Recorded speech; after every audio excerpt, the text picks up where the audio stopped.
Known this guy for almost 30 years. We just had our 25th year reunion at West Point. This past year, we got to run into each other again, which is always awesome. But without further ado, I'll introduce you to Dan Robinson, and we will talk about how he kind of got to where he is today and what he's doing. But without further ado, Dan, give us a little bit of your background, if you don't mind. Thanks. Yeah, thanks, Rob. No relation. So nobody knows. We both were classmates, so we sat next to each other for pretty much 4 years. But yeah, I think I have a unique background. I grew up. My dad was a foreign area officer in the Army, so I came from. My grandfather was a warrant officer four before they had fives, and got out after 35 years. And like my dad was in about 24, and I lived in Germany. I counted it once. I think it's been like 7 or 8 countries at this point.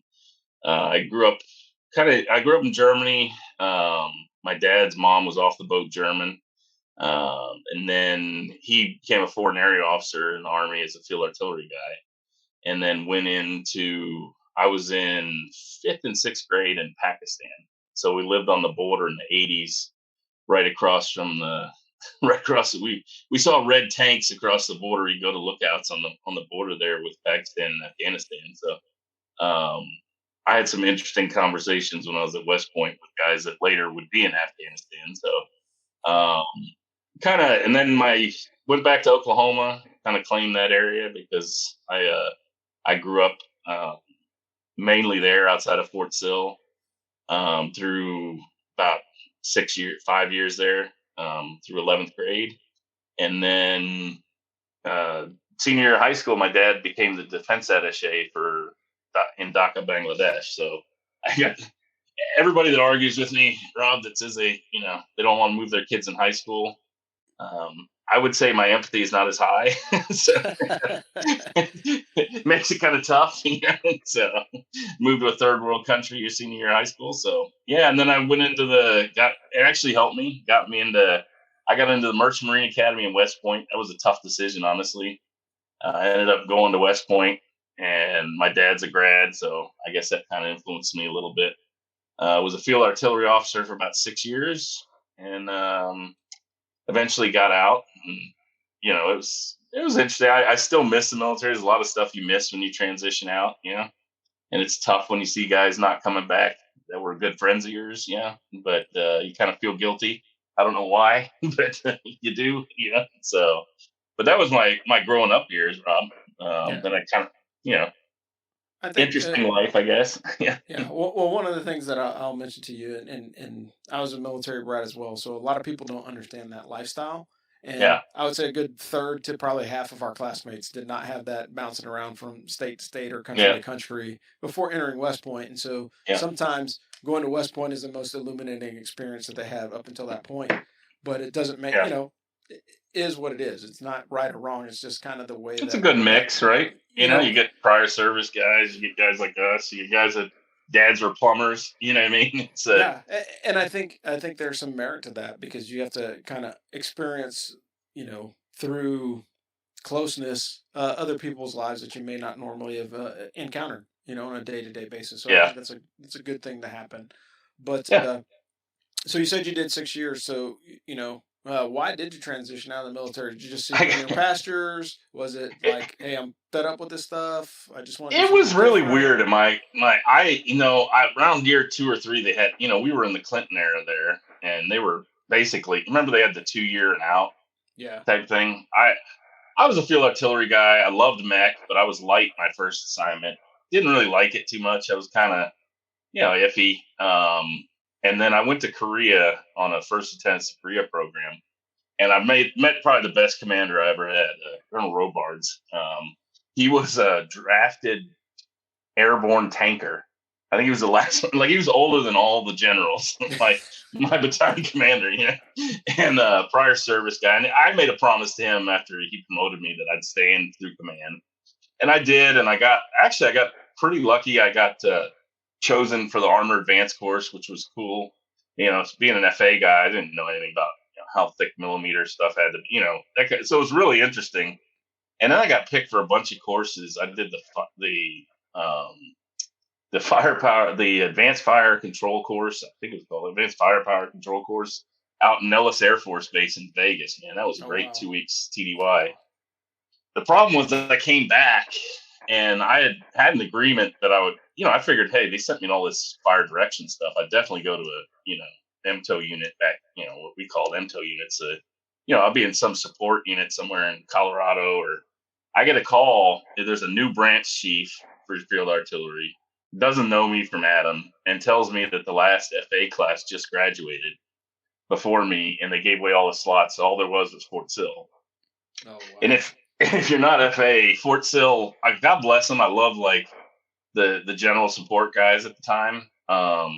But I got there and I get a call on leave, and it's it's blah. Hey, this is Lieutenant Colonel so and so. I didn't catch the name. I figured, he goes, we need you to take command early. And I was like, man, as a new captain, you're like, oh man, this is great. I don't have to wait on the staff, So, and then he says, you're going to be taking over Echo. I was like, Echo?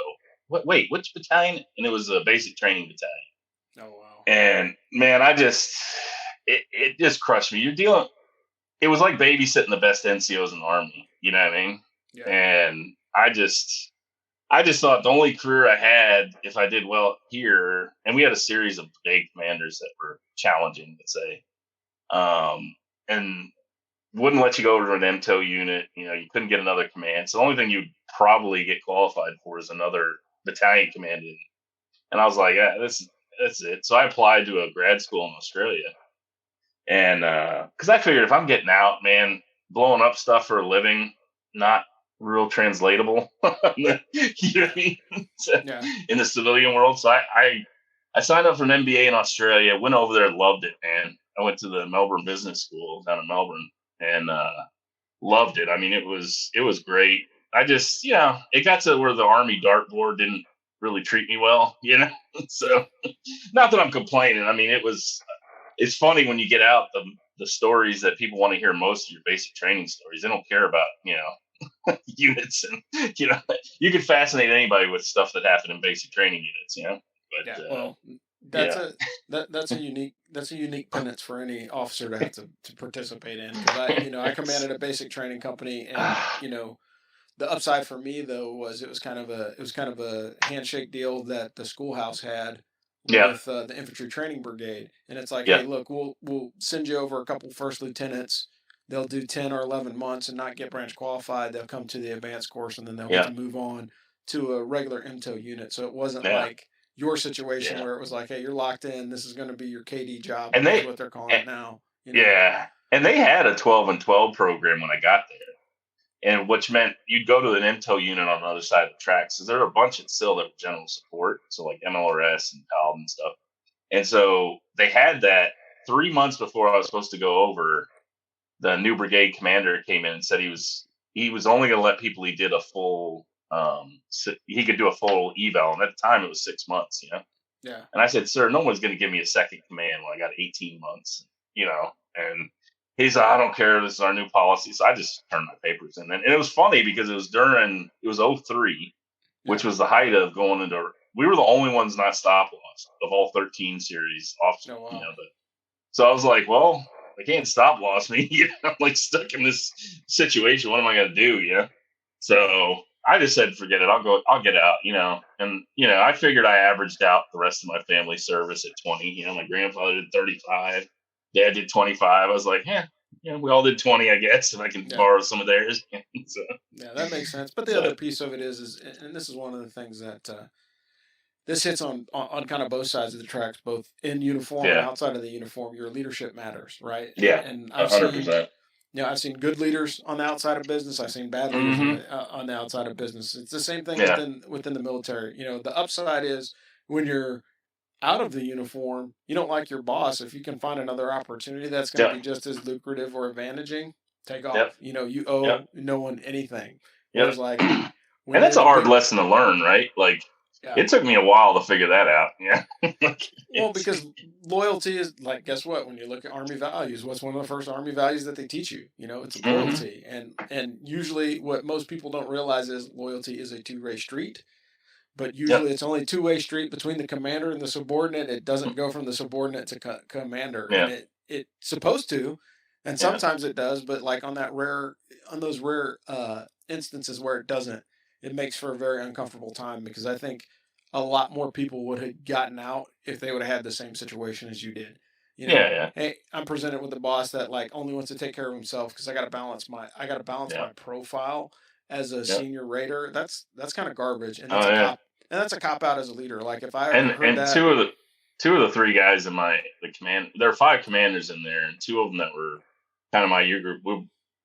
Two other ones got out. One's an FBI agent, and then the other one is a DSS agent who lives down here in Richmond. So he's retired now, but it's rough. And the Army, you get in a situation where there's no LinkedIn. You can go get another job, right? So you kind of yeah, it is what it is. I have no regrets, honestly. I still have great friends from the Army. I learned a ton of stuff. Um, you you have instant camaraderie with a lot of people. Like my first job, just to kind of transition what I'm doing now, right? yeah. I had a horrible manager, my first manager, and the two guys that saved me were the two. I had two Navy bosses in a row, retired I'm Navy sorry. vets. So yeah, I know. I shouldn't badmouth him, but no, two of them are. They're still one of them. I still have. He's a big Notre Dame fan. I'm Oklahoma, so we BS a lot during football season, Yeah, and but they saved me, man, because I didn't know what to do. You see why so many vets quit after. I think the stats are like the first year most veterans quit their first civilian job. yeah. I mean, And it's the numbers are pretty staggering yeah. because usually most people don't land until like their second, third, Oh sometimes yeah. even their fourth opportunity, and usually it's because the first one is like, hey, I just need a job. The Yeah. second one is like, I didn't really like what I was doing before, so I'm going to try something Oh different. yeah. And then the third one is kind of like where they kind of feel out, okay, like I can do this civilian thing, or the Yeah. military thing. It doesn't matter. I think I'm comfortable. And that takes a year or two to get there. And And it took me a couple years. Luckily, I was with the same firm because I got new managers. But I mean, it's a tough transition, and I think a lot of guys don't think about what they're. I think the best decision I made, honestly, was going to get an MBA right after my service, between my service and getting my first job, because I think it reset my expectations. To be honest with you, yeah, I learned a lot, but I think the biggest thing was, hey, people don't show up to meetings all the time. You know what I mean? Like, hey, these guys are not trustworthy. This guy will, take anything off you if you give it. It's kind of interesting, and then you kind of learn from their experience with their work, like how to get better at stuff and how to pick a job. So it really helped me for those 2 years figuring out, how the civilian world worked. You know what I mean? yeah. And Um, I think honestly, and that's one of the things that I try and encourage people to do is if yeah, you're looking to exit the military, start like having a 2-year plan. And the reason why I yeah, say that is because like the Army's going to take the last 6 months with TAP and medical yeah, appointments and VA stuff and everything else. But up until that point, that preparation is on you yeah, to get yourself yeah, ready to walk up, walk the stage or transition out. And yeah, I think a lot of people think that they're just going to land easy. Like, hey, look, yeah, I'm, sergeant first class, master sergeant, captain, major, lieutenant colonel, yeah. so and so. The world is going to basically beg me to come work at their job because I'm awesome and that's And, who I and then am. I think a lot of them have issues afterwards, just not having the responsibility they had before. I see it a lot with them. Like they expect the same, and it doesn't happen, right? Like some of the things you have to learn pretty quick is, it's just weird. You learn a lot of stuff in the military that will definitely help you, like show up on time, for instance. You know what I mean? Yeah. But at the same time, you got to be careful. Like the one thing I learned probably later than I should have is humility is not really rewarded in the civilian space a whole lot. You know what I mean? Yeah. And so it's like weird. You're like, how are you gonna? It took me a while to like talk about me, if that makes any sense. You know what I Yeah. mean? Mm-hmm. Because I was terrible in my first interviews. I know I was because I tried to talk about my unit or what I mean, Yeah. or how well we did as a team, and it doesn't help. Like it does while you're managing people, but when you're going for interviews and you're doing your resume, you really got to have some. It took me years, and I finally paid somebody I knew that had been recommended me to do my resume. And I will tell people, So Rob, one thing I did love when I got out. So I do agile coaching now, right? Which a lot of Yeah. people may not know what it is. But I kind of lucked into it. My first job was a big consulting firm, and my undergrad at West Point was systems engineering. Yeah. And then I kind of, it had a little computer science when we were in it there, and I did a few computer science classes myself. I Then I went and did, my MBA, and I ended up looking like all the solutions were kind of IT based. We kind of got lucky at our age, right? Yeah. We hit like right in the 2000s. We were getting jobs right in the beginning of 2000s and new computers. So I've run a couple of classes. We ran a program at one of the companies I was at to transition folks out of the military into the agile space. And if people don't know what it is, look up Donald Sutherland, Dr. Sutherland. He was a West Point grad, actually, an ex-military guy who created all this agile stuff you'll hear a lot about. And I've actually had the pleasure of talking to him a couple times. And I asked him, I said, a lot of this stuff's basic leadership. You just formalized it. And he goes, yeah. I was like, because like we do a stand up, they call it, with a team. So you have a small team that does a stand up. Yeah. It's just like you do with your NCOs, right? If you're a captain or if you're a platoon sergeant, what you do with your squad lead. You know what I mean? Yeah, And it's yeah, funny that you mentioned that because again, I say this all the time, and I've yeah, mentioned this before on the show previously. It's like, yeah, look, basic leadership is basic leadership. So I can say, yep. hey, tell me a story about property accountability. Yours will be different from mine, but the lesson will still be the same. Hey, make sure you Hmm. account for your stuff. You know what I mean? And like that's one of the benefits that people that have Well, and served have. and the soft skills, right? Like Yeah. everybody thinks civilians think the army is run like Full Metal Jacket 24/7. You know what I mean? But Yeah. if you're a new lieutenant or a captain and you got an NCO that's been doing the same job for 35, 15 years, like you're not going to teach them anything on the specifics of that. But if you don't have the soft skills to kind of work with people, it's Yeah. never going to work, right? Like I'll give you an example. Now I've moved to where I coach entire enterprises. So we go through and reorganize IT departments for a lot of these big banks and firms. And 90% of his stuff I learned in the military, about 10% is a specialty I know because I've been doing it 15 years. But the 10%, like I'll give you an example. I've seen civilian there like just chew out subordinates in a public meeting, for something they did. And I'm like, look, that guy's just going to quit now. Like, Yeah. you should have corrected him in private, praised him in public. And that's a basic, right? From the Army. Yeah.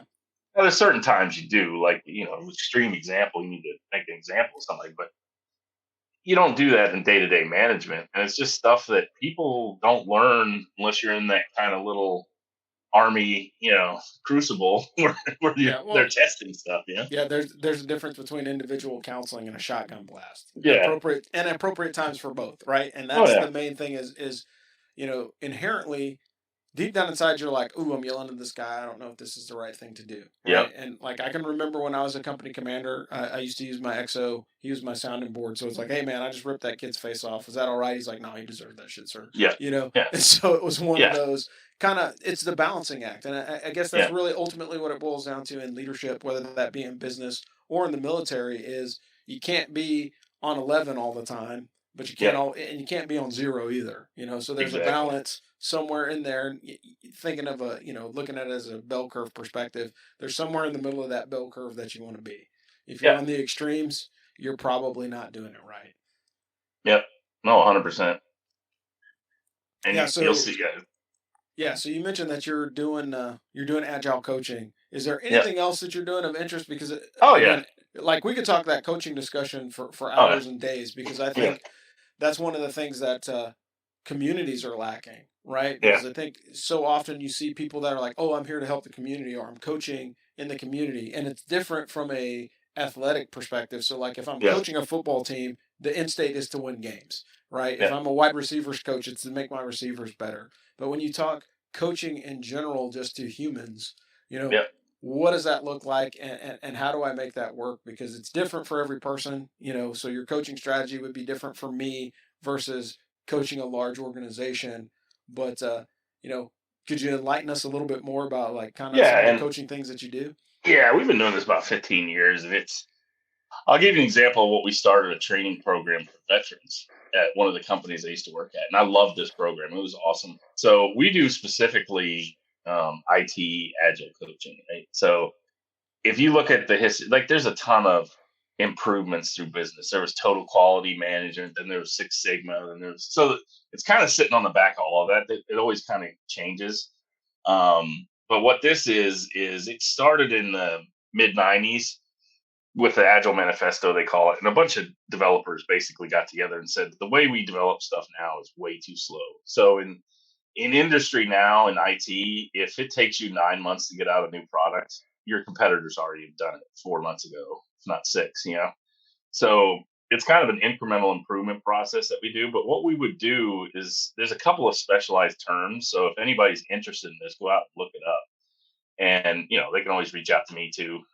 Rob, I'm happy to help any veteran getting out. But basically what it is you're training small, basically think of it as a squad in the Army, right? Of IT folks, and you try to make them more ability, a quicker ability to change and more efficient. And so there's a bunch of terms we use, and one of them is a Scrum Master. So what we used to do with veterans, we looked for hard science or engineering backgrounds. I didn't care if you were computer science or electrical engineering or civil engineering, whatever. If you had a little background in that, even if that wasn't your major, in your math major or physics, we could take you and kind of show you the logical parts because you have to understand the technology that you're developing a little bit, right? But the second piece was just managing these teams. IT is hard to manage. You can't do a lot of football analogies if you get my drift. It's a very different group. Like you have a lot of foreign members. You have a lot of kind of I don't know how to describe them, more scholastically interested in computer science. Let's put it that way. So a lot of them don't have a lot of leadership skills or experience. Not skills, I'd say experience, right? So they get promoted because of that. So what we would do is take these veterans, train them, and get them certified in 4 or 5 different areas that were relevant, and then we would send them out subsidized by our company for I think we did 6 to 8 weeks at first, and then we would charge them and keep these Scrum Masters, we call them, on the books, and then they could transition to agile coaches, and that's what we do. And you hear a lot of life coaches and that kind of stuff. Ours is very specific about basically transforming IT departments for large, small, medium companies, right? We go in and make them more resilient, more agile, if you were. And it's a very good for military guys getting out. It's I'd say it's 50% soft skill, if not more. And the other 50% is understanding technology and being interested in it. You know what I mean? And then learning a few skill sets that along the way. And it's been helpful, man. I've liked that for the last few years. And that's what I've been doing daily for a while. I've got other hobbies and stuff that we'll talk about, I'm sure, but and how I got involved, what I'm doing now. But it's a great career for guys getting out of the military. Yeah, and I Guys think and gals, sorry. yeah, I think it's rewarding too because it's one of the best parts of having a long career in the Army and Yeah. is being able to look back on all those folks that I kind of helped along the way, even if it was just like, hey, I wrote them a good NCOR or let them go Yep. to a school or something to that effect and watch them grow.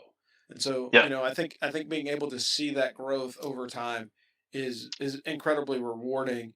And unfortunately, we have an entire society today that, kind of gets focused in on like 90-minute or 90-second clips. You Yeah. know what I mean? And And it so, doesn't value experience in my book. You know what I mean? Like I wasn't great at this when I first started.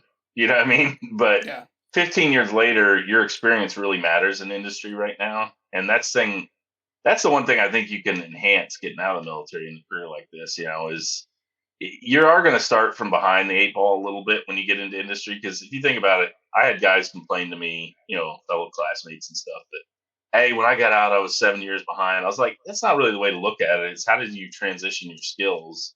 Yeah. And I think as a military, the one thing the military does teach you is patience, right? Tactical patience, because your experience eventually will pay off, but you can't expect it day one to be perfect at whatever you try when you get out. You know what I mean? So Yeah.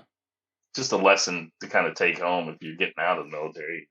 You're One gonna of have the to other work hard for it. Yeah. Yeah, one of the other things that I've even encountered is, taking on an opportunity that like I really wasn't 100% passionate on Yeah. and not finding your passion is probably the most important thing that you can do, Yeah. because if hey, I just need money, Yeah. you can go work at McDonald's and just make money. Yeah. You know what I It's mean? Like, also it's also a little corrupting too, right? Like kids are coming out going, "I'm going to do what I love doing." You're not going to in real life find a hobby if you what you do at work you don't like. You know what I mean? yeah, Not saying that that's possible, but sometimes you'll it's find it later. Yeah. So yeah, there's it's satisfaction, yeah, yeah, it's in doing baking it in well. that baking in the balance, right? And that's Yeah. really what it is. It's like, hey, if I have only so many hours in a day, how many of them do I Yep. want to work? How many of them do I want to do leisure time activities Yep. or things that I enjoy doing? And how much of it is going to be tied to, sleep, eat, food?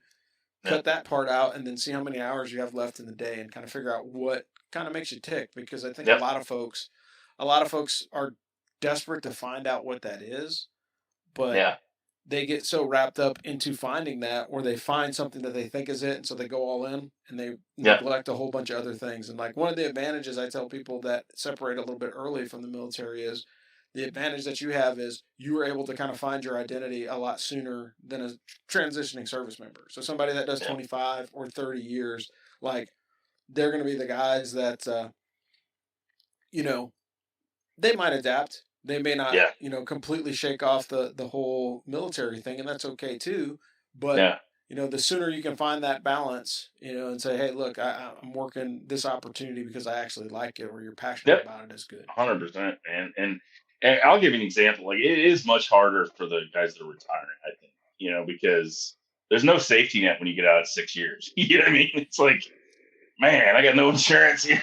Like it's you kind of get thrown from the frying pan in the fire, as it were. Yeah, And I will say there are some interesting. Like my dad had an interesting career, just as a side note of getting out. Like my mom taught in all these diverse schools, and not by diverse by U.S. standard. I mean, she was teaching in Pakistan and Bangladesh, and then she was, we were in Germany, and then she just he didn't realize the skills she had till like he was about to retire down in Florida, yeah, and she ended up going around the country like teaching teachers. You know what I mean? wow, And she was really good at it. My dad's like, man, I wish I knew she had this 10 years ago. You know what I mean? I would have gotten out early yeah, because their business started, it went really well. She has some health problems now, so it's been kind of decline. But for about 10, 15 years, they had a great life of just, figuring out the cards you're dealt, I think yeah. sometimes you get blinders on and don't notice it. So it's something to think about when you get out. Your wife's been working somewhere, like, yeah, Yeah, for the entire time, yeah. yeah, when you look at all when you look at all the opportunities and the things that your spouse has done, and that's one of the difficult things that a lot of people don't understand is like, hey, look, like my wife has mad skills on her resume, Yeah, but some of them weren't in office, because she yeah, was doing FRG stuff or volunteer yeah, opportunities or all these other crazy things that were super, super flexible to kind of support my career. And yeah, now she has the opportunity to kind of spread her wings and do more along lines of what 100%. she's wanted to do. But Yeah, again, that's that's part of it as well. Is like again striking that balance, because if I would have said nope, I'm going to go work for Khaki or go work for yeah, Booz and be an yeah, FSR and deploy. Guess what? yeah, Like I probably wouldn't nothing. be married right now, or my wife would be stabbing me in the face every time I came home after a 6 month deployment. A hundred So percent. There's so an there's interesting. I don't know if you guys have heard of it, but there's a. I started a new business, which we'll talk about, but I ran into just veterans that are entrepreneurs, and one of the ones I found was called Spousely. It's this website, basically, kind of. I don't know how to. I don't want to do it. I'm not advertising for them, but the lady who runs it's a military spouse, the CEO of it, and she's great. And they basically making opportunities for spouses. Like either it's kind of an Etsy type thing, yeah. um, but they've been run really well. But it's kind of interesting looking at what your spouse is doing too. Yeah.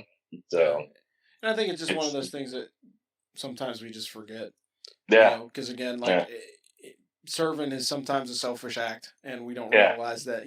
We say it's selfless service, yes, but it's usually selfless towards the people whom you serve and not the people Oh whom you yeah. live with. Well, my you know? daughter just went in the reserves, and I always would hear from guys like, and she's not deployed or anything, right? But she just got done with AIT, and I find it interesting. Like I've heard from other parents in the past, it's easier for you to get deployed than one of your kids, and I can kind of see that now. You know what I Yeah, mean? It's like, yeah, man, that would suck. Like when it's you, you're like, oh, it's just me that get hurt or yeah.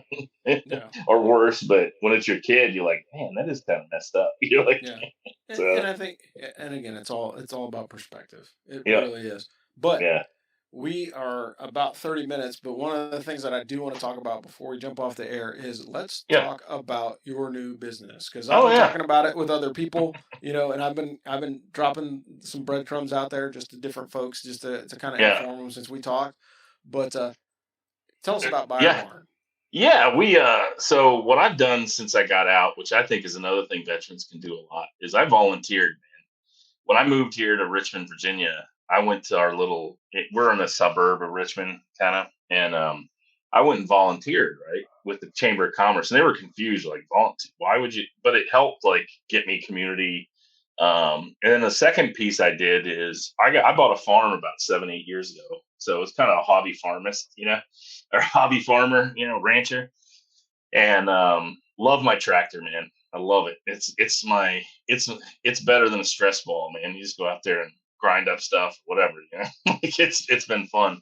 But I volunteered with a co-op that did live farm animal auctions. So they didn't do heavy cattle or horses, but they would do smaller sheep, goats, hogs, like small calves, like new calves they'd sell.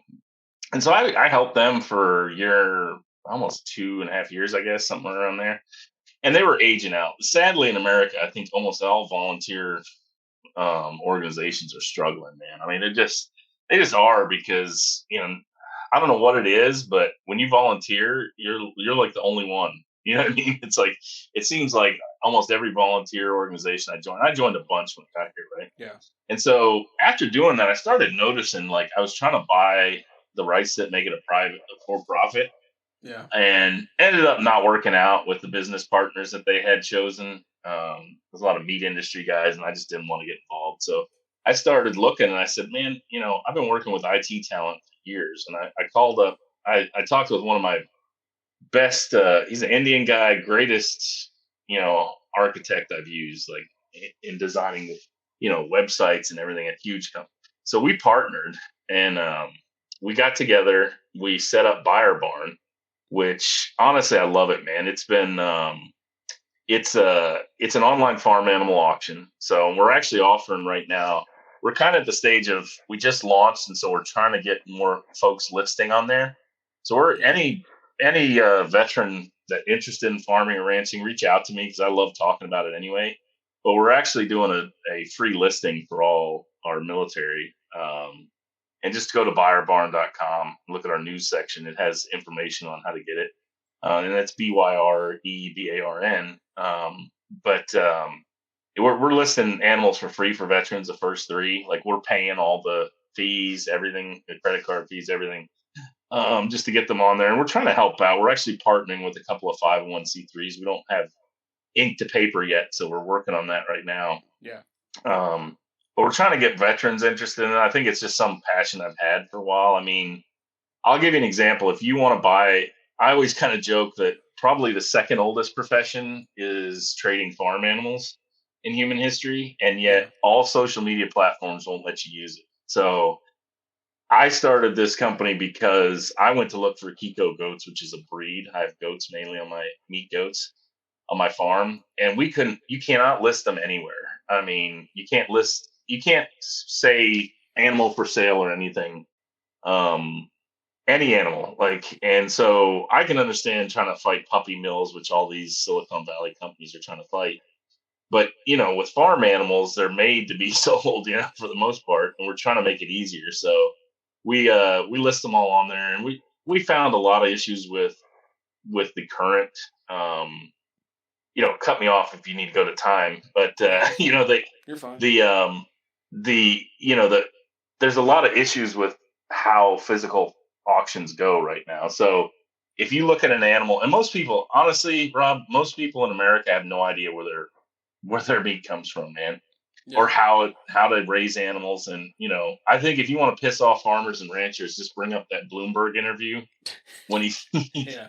it still goes around on Twitter. I follow a bunch of these guys on Twitter, and Yeah. oh my god, every once in a while Bloomberg will come up and they just hate him, because he said, how hard is farming? Just put a seed in the ground, yeah. And Yeah. it's like, I it's a joy to me, and I'm sure most veterans aren't interested in it. A lot of them, like the city living, but the few of us out here that do, it's amazing. It's problem solving every day. It's kind of like I liken it a lot to the army life. You do some paperwork in the house, then you go outside and work in the motor pool for 6 hours. It's the Yeah. same thing. You're trying to build stables. You're trying to fix stables. Animals have wrecked the fence, or so you're doing stuff every day. But what I found is we're trying to get farm to farm sales Yeah. and farm to consumer sales if they want to buy them straight from the farm. But there's a lot of health issues in traditional. So if you look at how a traditional auction works, they'll take animals from say 60, 70 farms, and then they pen them all together. Yeah. And so you end up with a lot of pregnancy and stress issues. And the average auction takes an animal off a farm about 11 hours and transports it halfway across the state. You know what I mean? Yeah. So there's a lot of issues with that. There are also a lot of issues with fraud. A lot of them only take check and checks, cash and checks, and you're like, come on, man, like, Yeah. what are we doing here? So we're trying to get true pricing for buyers and sellers that's better than market rates, because I liken it to, if you're going to a local farm auction, it's like it's like having a garage sale, right? Yeah. And people ask me, why would I pay the percentage to you guys? I mean, we charge 5% to keep the lights on, and I said, look, would you rather sell, would you rather sell something at a yard sale or on eBay? What are you going to get a better price? Yeah. So we're For trying to sure. open it up for small farmers, and we're dedicated to small farmers, especially veterans, seeing it's my background. And we're out here trying to just help them out, man. I mean, it's rough on small farms. If you look at the inflation numbers right now, Yeah. everybody's complaining about gas prices, but diesel, if you ever look at that, farmers use diesel 10 times as much. And if you have a large farm, these guys are struggling, man. And when petroleum goes up, so does fertilizer, so does feed, so does everything else, which feeds into that system. So Yeah. we're trying to do what we can to help. And if we can get more veterans in farming, I think it'd be a great thing for this country anyway. I mean, small farming's getting harder and harder to do every day, and we're trying to help them out. Yeah. That's If that great. makes That's great. sense. Yeah, for sure. Yeah. And so I'm gonna do a shameless plug for another podcast because Yeah. you know uh, we are fortunate enough to have a partnership with Ask for Football and BryeBarn. It's Yep. pending, but we will do a much larger and wider announcement here in a couple weeks. Yep. But look for that, folks. Uh, Dan, this has been awesome. Again, like Cool. we said before we started recording, we could probably talk for another Oh two yeah. to 3 hours because we I'm don't sure. we don't really get to talk to each other enough. And one of the things that I will tell you, you know, is from the common experience of West Point and service and a lot of the other things that are going on in the world. Like when there are certain people in your life that are your friends, and when you see them again, you pick up where you left off, like there was nothing, like no Exactly. time or no distance or anything in between you. And Dan, you were one of those folks. So I Well, thanks, man. really appreciate you coming on the show, giving us a little bit of your time, Yep. talking about your transition story, talking about agile coaching, and then talking about your new endeavor at BryeBarn. I think all those things are super, super compelling. We will put all that stuff in the podcast description. So if you have any questions, you can reach out to Dan, you can reach out to me. Definitely looking forward to having further conversations and see what you're doing. I mean, this has been super, super awesome. And Thanks, man. Dan, I'll give you the last word. Was there any book that was of interest that you read during your transition, or something that you have just found helpful as far as in your day to day to kind of keep you on track, Man, working business that or was one anything of the else? hardest questions when I was thinking about this, because man, I read so many books. I think the best thing you can do, I read biographies like crazy, but I started thinking that there's a couple that are, there's actually one that I always found intriguing. And I don't really, the guy gets into a little bit of political stuff that I really wasn't a big fan of, but I've been a kind of a fan of demographics. And so there's one called The Age Curve by Kenneth Gronbach, I think Gronbach. It's aged a little now, but it's very interesting on how demographics affect business. And so he does an analysis on why like cell phone technology took off, and versus like motorcycles and car. Like if you see cars now, muscle cars aren't selling as much as they used to, right? Even though Yeah. we loved them as kids, but what's selling now is he does a real interesting analysis of demographics. I would recommend people go out and read. It's been I read it years ago, but it was one that kind of opened my eyes on how stuff's happening, and it'll help you too with just in general where the U.S. is heading and that kind of stuff based on the demographics of what age kids are and what generation they are, which and it helps in business, which is kind of surprising. His consulting was on how to get businesses to kind of recognize those trends and demographics. So Yeah. I thought that was kind of interesting. But yeah, that's one I love, man. That's a great recommendation, and I think that's one of the important things is understand that because generationally there are huge differences, right? Oh yeah, Regardless of yeah, whether it's in business, whether it's in the military, whether it's yep, in how you ingest your information, right? It's yeah. different And for the other everybody. thing, everybody knows. I think a lot of people know that some of it instinctively, but he talks about sizes of generations too, which I never considered. You know what I mean? It's like Yeah, our generation is much smaller than the baby boomers. You know what I mean? which is And true. Yeah, you never hear anything about us, right? Because it's not business is looking, and the generation after us, what was it, X or whatever it was, is huge. It's almost as big as the baby boomers, which is interesting too in itself. Yeah, it's like, yeah, man, so it's interesting how that affects how your business is going to run. And like I said, the book's a little dated probably now. I read it probably 10, 15 years ago, yeah, but the principles are the same. I thought it was kind of interesting. Just yeah. a real weird one. Well, that's one of the ways that business works, though, right? Like Yeah, even though they're evolutions, and again, you can have a whole discussion about yeah, evolution versus revolution, right? Evolutions yeah, happen. That's going to happen, yeah, and that's like the natural progression of the next thing. But then yeah. the revolution happens. So, you Oh know, yeah, when the telephone came in, and you think about it, the cell phone is yeah, just an evolution of the telephone. yeah. But when the And the telephone camera. came in as an Yeah, invention, it was a yeah. revolution because it increased the way that people were able to Oh communicate. yeah. And 100%. so, And the one other thing I will say, Rob, I always open my advanced engineering mathematics book to remind me to humble myself from West Point. It's one of the classes I nice. did not do well in. So I'll open it Yeah. to a random page and it keeps you humble, man. It's Yeah, a for little- sure. Yeah, that reminds me. That reminds me. A couple weeks ago, my mom actually sent me a picture of my TI-85 calculator. That she was like, "Yeah, I was trying to close the drawer in the kitchen and it wouldn't close. So I pulled the drawer out and there's calculator was in it." And it's like, "Whoa!" It's like, "Does it still work?" And she's like, "Yep." It's like, "Wow." Yeah, It's I like, found it. My daughter used it. Honestly, I found mine. It kind of lasts about a year. I don't know. She probably destroyed it, but they needed that for their tests here in Virginia because they can't have anything that's like Wi-Fi connected or yeah. So Oh it was wow. like the TI-85 was still like I was like, oh my gosh. I mean, it's a little better the newer one she bought, but Yeah. I was like, good Lord, it's the same thing we were using. Like, Yeah. looks like That's it looks yeah. like a That's Pong screen on yeah, it. that's frightening, but again, that's just one of those things, and that's just part of culture and generations. And sometimes what is Yeah. old is new again, and it goes Oh back to yeah. what we were talking about with just military industrial complex and the state of warfare, Oh yeah. and that's just much longer discussion for another Oh show. yeah. But Yeah. really appreciate you coming on Oh, today. thanks, man.